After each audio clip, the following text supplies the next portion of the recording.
जी अवाम का सवाल। अस्सलाम वालेकुम। वालेकुम अस्सलाम। सर कैसे हैं आप?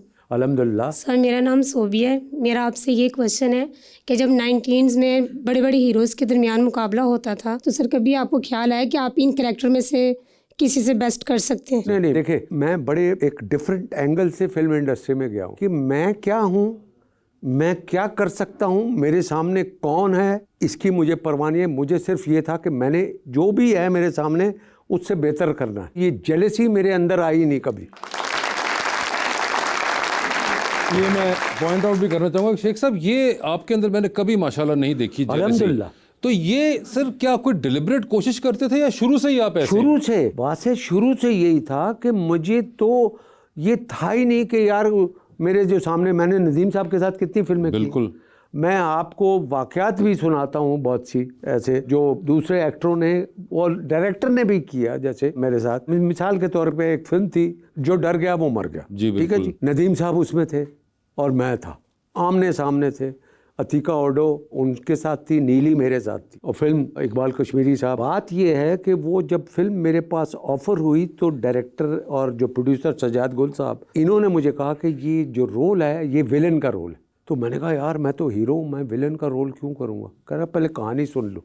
कहानी जब सुनाई है वहाँ से मैंने फ़ौरन कहा मैंने ये करना। अब फिल्म का क्लाइमेक्स चल रहा था, क्लाइमेक्स चल रहा है और उसमें क्या है, नदीम साहब म्यूजिशियन है ऑब्वियसली, तो वो एक सॉफ्ट से आदमी दिखाए और मैं उसमें बड़ा खूंखार किस्म का बंदा हूँ और मुझ में गुस्सा आ जाता है और मैं फिर जो करता हूँ। तो वो क्लाइमेक्स में मैं उनको मारते मारते मारते मारते उनको एक जगह लेता फेंकता हूँ। और जब ये हुआ है तो अल्लाह जन्नत नसीब करे, इकबाल कश्मीरी साहब मेरे पास आ गए, कह रहे मैं जी आज शूटिंग नहीं होगी, कल होगी और कल बताएंगे क्या करना। अब नेक्स्ट डे जब शूटिंग पे गए थे उन्होंने कहा कि आज वाला सीन ये है कि नदीम साहब वहाँ से आएंगे, आपको पकड़ेंगे, आपको उठाएंगे, ऐसे फेंकेंगे, वो शीशा टूटेगा, फिर आएंगे, फिर ये टेबल टूटेगा। मैंने कहा एक्सक्यूज़ मी, हेलो क्या हुआ, ये कहाँ से आया? बोला कि ये मैं डायरेक्टर हूँ भाई, मैं बता रहा हूँ। मैंने कहा नहीं, जब कहानी सुनाई थी ये तो नहीं था कि ये मुझे मारेंगे। उसमें ये था कि जब मैं ये मारता मारता मारता हूँ तो एंड में जब मैं उनको लास्ट ब्लो मारने लगता हूँ तो अतीका ओडो बेसबॉल से मुझे मारती है और मैं मर जाता हूँ। ये लिखा हुआ था। तो उन्होंने कहा नहीं ये तो ऐसा है। मैंने कहा नहीं मैं तो नहीं करूँगा। बोला क्यों? मैंने कहा भाई सज्जाद साहब से पूछ लो। सज्जाद साहब उस दिन वहाँ नहीं थे, वो मनीला गए हुए थे। अब मनीला से दूर शूटिंग कर रहे थे, शूटिंग कैंसिल हो गई, मैंने नहीं काम किया। रात को सज्जाद साहब आए, उन्होंने कहा भाई हाँ भाई कितनी शूटिंग हुई? सर आज तो शूटिंग शेख साहब ने पैकअप करवा दी। बड़े गुस्से हुए, बुलाओ भाई उसको। हाँ क्या हुआ क्या भाई? मैंने कहा शहजाद साहब आपने क्या सुनाया था और ये इकबाल साहब ये क्या कर रहे हैं? कि जी नदीम साहब आए हैं, उठाया, मुझे फेंका, ये किया वो किया। मैंने जब कहा था इकबाल कश्मीरी साहब से, इकबाल कश्मीरी साहब ने कहा यार तू पागल हो गया, नदीम साहब इतने बड़े हीरो है, कराची में फिल्म लगनी है, ये होगा तो फिल्म चलेगी कैसे? तो यही बात उन्होंने सज्जाद साहब के सामने कह दी कि यार वो इतने बड़े हीरो हैं। ऐसा बोले यार बात हीरो और इसकी नहीं है, बात कहानी की है। इसमें वो ऐसे है ही नहीं कि वो इस बंदे को इतने ताकतवर आदमी को मारेंगे। तो उसने कहा पैसा मेरा लगा हुआ है, फिल्म फ्लॉप होती है, फ्लॉप हो करना वो ये जो लिखा हुआ। तो फिर उन्होंने वो काम किया और वो फिल्म लगी और फिल्म सुपर डुपर हिट हुई और मुझे बेस्ट एक्टर का निगार अवार्ड मिला।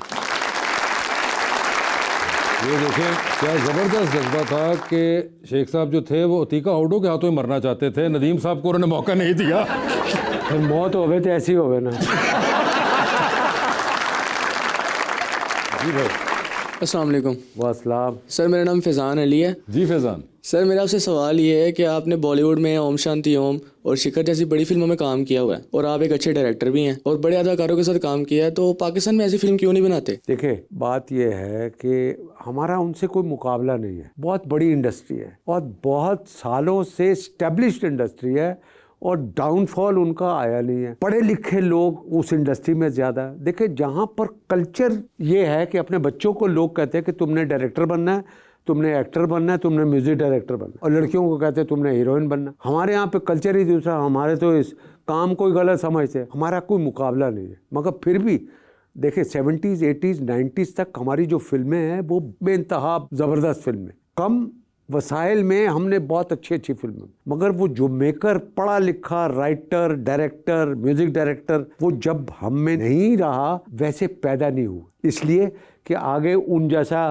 किसी ने अपने बेटे को कहा ही नहीं कि तुमने जाके निसार बदमी बनना है, रॉबिन घोष बनना है, तो लिहाजा आया नहीं कोई बंदा ऐसा, ना डायरेक्टर आया ऐसा, ना कोई राइटर आया और ना म्यूजिक डायरेक्टर आया। तो इसलिए हमारी इंडस्ट्री नीचे चलती गई और फिर आके जो डैमेज था वो पंजाबी फिल्म जो तशद्दुद वाली फिल्में थी उन्होंने हमारी इंडस्ट्री का सत्यानाश कर दिया। बिल्कुल, तो इस वजह से जी। अस्सलाम वालेकुम सर, मेरा नाम शहबाज है। मेरे सर आपसे ये सवाल है कि सोशल मीडिया ने फ़नकारों की ज़िंदगी को आसान बनाया है या मुश्किल? भाई मैं तो पहली बात यह है कि I am not interested on social media. कोई कभी पता नहीं 5 साल के बाद एक तस्वीर डाल दी है, 2 डाल दी है, otherwise I am not interested. और जो करते हैं और माशाल्लाह बहुत से लोग कामयाब भी हैं, सोशल मीडिया के टिकटॉकर जो है इस वक्त मशहूर लोग हैं और वो पैसे भी कमा रहे हैं और उनको देख के तो हर बंदा अब शुरू हो गया। ये तो गांव-गांव में लोग कैमरे लेके खड़े होते हैं, फिर भी लोगों को पैसा मिलता है। It's a job for them, तो ठीक है, करते रहे। जो फ़नकारों की ज़िंदगी है इस सोशल मीडिया के मुतालिक, उनकी ज़िंदगी मुश्किल में है या आसान है? मुश्किल में। वो अपनी कोई पोस्ट डालते हैं, उस पर 25,000 कोई कमेंट्स आ जाते हैं उल्टे सीधे, वो रात को परेशान होते हैं, यार है कि लिख देता है भाई तू पाया क्यों थी। मगर शेख साहब मुझे लगता है ये कम है, ज़्यादा लोगों को मज़ा भी इसका ही आ रहा होता है। चाहे वो गालियाँ पड़ रही होती है, वो भी वैलिडेशन के ही ये भी जाती है, हैं ये भी है कि वो कहते हैं हम नोटिस हो रहे हैं, हम और सारी एक तो माशाल्लाह कौम को वायरल होने का मसला पड़ चुका हुआ है। हर कोई चाहता है कि मैं वायरल हुआ, फलां मेरी चीज़ वायरल हुई, तो वायरल में तो फिर गालियाँ भी होती हैं। बिल्कुल, बात आपने सही कही है। लोग बड़े कहते हैं कि यार मेरे तो फ्रेंड जो है ना सोशल मीडिया पे 1 मिलियन है। ये तो बड़े मज़े से कह दिया 1 मिलियन। कल को खुदा ना खास्ता कोई ऐसा हो जाए, उसका इंतकाल हो जाए, तो 10 आदमी वहाँ नहीं होंगे। बिल्कुल सर, वो तो एक गिवन चीज़ है, वो वहीं तक महदूद है, वो फ़ोन के ही तक बस सिर्फ वहीं महदूद तक है। की। इससे कोई फ़ायदा नहीं है कि आप 1 मिलियन है, 2 मिलियन है, कोई ये नहीं है। आप अगर फनकार हैं, आपकी मोहब्बत लोगों के दिलों में होनी चाहिए, आपके काम से होनी चाहिए, आपका जो अपना अंदाज है उससे लोगों को मोहब्बत होनी चाहिए। ये इस पे हम बिलीव। वैसे अंदाज से याद आया, वैसे तो आप शेख हैं मगर आप हमेशा ये कहते हैं कि मैं अरबी शेख हूँ। हाँ यस, ये मगर यार कहना एक चीज़ है और फिर उसको प्रूव करना एक और चीज़ है। वो इस वजह से कि इतने लतीफ़े हैं शेखों के बारे में यहाँ पे हैं? नहीं, मेरा मतलब वो वाला नहीं था। आपका नहीं है मगर लोगों का है। हाँ, मगर नहीं, आदतन भी शेख साहब आप जो हैं वो तकरीबन वही वाले शेख मुझे लगता है। यस, मैं तो वही हूँ कि जिस तरह आप माशाल्लाह रहते हैं अल्हम्दुलिल्लाह, और जिस तरह आप पैसे के मामले में जितने को आप सीरियस हैं, अल्हम्दुलिल्लाह अल्हम्दुलिल्लाह। जहाँ भी जाए मतलब शेख साहब एक अपनी टोर में, बाकी 6 लोग जो हैं वो एक और तरीके से रह रहे होंगे, शेख साहब एक अलग अपने तरीके से रह रहे होंगे। यस, बात ये है, देखो मिसाल के तौर पे अभी जैसे मैं लंदन जा रहा हूँ, अब लंदन जा रहा हूँ, आपने उसमें भी देखा जिसमें हम साथ है आप ही की जी फिल्म बिल्कुल लव गुरु, और सारा यूनिट कहीं और ठहरा हुआ, मैं सेंट्रल लंदन में ठहरा हूँ। मैंने कहा भाई जो पैसे आपने उधर देने हैं वो आप मुझे दे दें, मैं पैसे डाल के मैं सेंट्रल लंदन में ठहरूँ। बिल्कुल सिक्योरिटी रीजंस की वजह से आप हमारे साथ नहीं रहते हैं। नहीं, प्राइवेसी मेरी, आपको पता है कि मैं कितना मिलनसार हूँ, मोहब्बत करने वाला इंसान हूँ, ना मुझमें कोई जेलसी है नहीं। मुझे पीस ऑफ माइंड चाहिए कि किस टाइम पे उठूँ, किस टाइम पे खाऊँ, कहाँ जाऊँ, कहाँ आऊँ, ये मेरा अपना वो होना चाहिए, तो उस वजह से करता हूँ। और वैसे भी शेख साहब आप मतलब कहीं से पैसों के मामले में आप अक्सर बेशतर पैसे दे के लोगों को भूल भी जाते हैं और फिर आप वापस भी नहीं मांगते। वाह। एक फिल्म वासे चौधरी साहब से मैं लिखवाना चाह रहा था, इनको एडवांस दे दिया और साल गुजर गए। साल नहीं सर, साल गुजर गए और भूल के बाद के भाई वासे चौधरी ने मेरे लिए फिल्म लिखनी है। अचानक एक दिन मुझे फ़ोन आया वासे चौधरी का 10 साल 15 साल बाद, कहने यार आपके कुछ पैसे हैं मेरे पास, और मैं तो मेरे वहमो गुमान में भी नहीं कि कोई पैसे हैं। मैंने कहा यार कौन से पैसे हैं? कह रहे याद करो यार वो कैंट स्टेशन कैंट में वहाँ पे आपने पैसे मुझे एडवांस में दिए थे फिल्म लिखने के लिए, तो वो पैसे मैंने आपको वापस करने। मैंने कहा नहीं यार ख़त्म हो गई बात। कह रहा नहीं वो अब मैंने वापस करने, मेरे ऊपर ये बर्डन है, और उसने वो पैसे मुझे ला के वापस किए। ये अगर शेख हैं तो हम भी जाट हैं। वाह वाह शेख साहब, thank you so much for being on the show. हमेशा की तरह आपसे बात करने का बहुत बहुत मज़ा आया, and best of luck to you, and thank you so much everyone for coming.